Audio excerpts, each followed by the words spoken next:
giving tours, the Ghost of Denton tours, for the last 4 years on the square, but I've been a storyteller for more than 30 years. And my real life job was going to schools all over Texas, telling folk tales, telling historical tales, ghost stories when I could get away with it, and family tales, and encouraging kids to paint pictures with words. So for the last 4 years, I've had the opportunity to take people around the square and tell Denton stories and teach people at the same time that I'm entertaining them, because I give them a little bit of history to go with the mystery.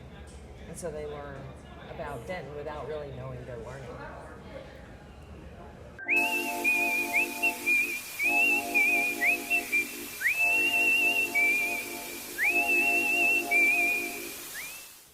On the internet, it says the man's name was Oscar Washburn. On the internet, I believe it says that it was 1938. Okay? And yes, Oscar Washburn was a black man who raised goats, according to this legend. And the white farmers in town did not like it, first because they didn't like goats, and secondly because he was quite successful and he was black.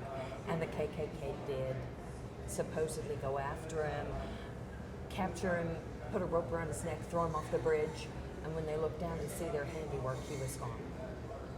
And rumors circulated for a long time that teenagers would go out, and the bridge used to be a one-lane bridge. They would park and shine their lights on it and honk 3 times, and the goat man's eye, and red glowing eyes would appear, and you know the stories. Well, I started looking into it. I could not find an incidence of an Oscar Washburn, black or white, living out in that way.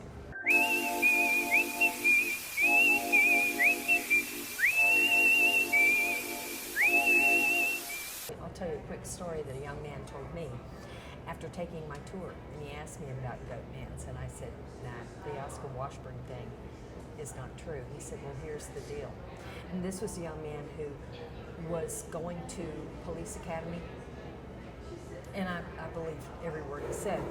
He said, a friend and I went out there late at night to explore, and we'd gone out on the bridge, and he said, in my head, I heard a deep voice shriek, "Get off the bridge!" And it frightened me so much, I turned and ran.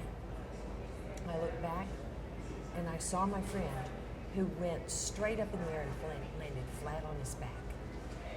And he said, then it looked like some invisible something had picked up his legs and was dragging him by his feet. And then he flipped over and actually flipped through the crossbars on that bridge, which would be really hard to do. Fortunately, it landed in the water, because if he'd hit the creek bank, he would have broken his neck. Well, when he climbed out of the water, the young man asked his friend, said, what happened? And he said, in my head, I heard somebody say, get off the bridge. And I thought it was you, so I laughed. So the moral of the story is, if you hear somebody out there say, get off the bridge, don't laugh, just get off the bridge.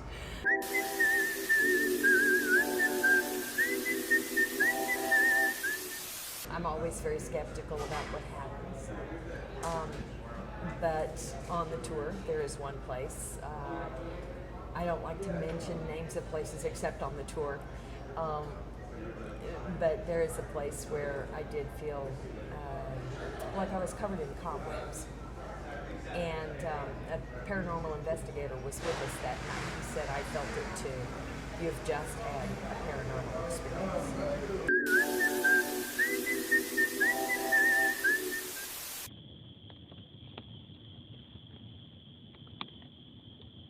If you could speak right to us, we would be able to understand you.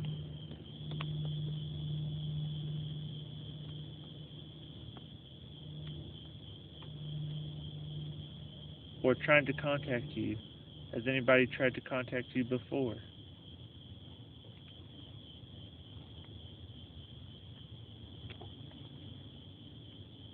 How long have you been buried here?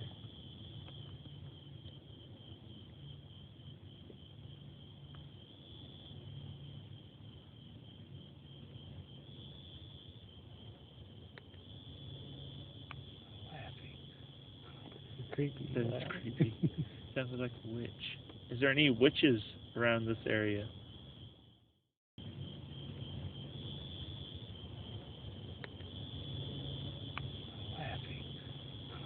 Creepy. That's creepy. Sounds like a witch. Is there any witches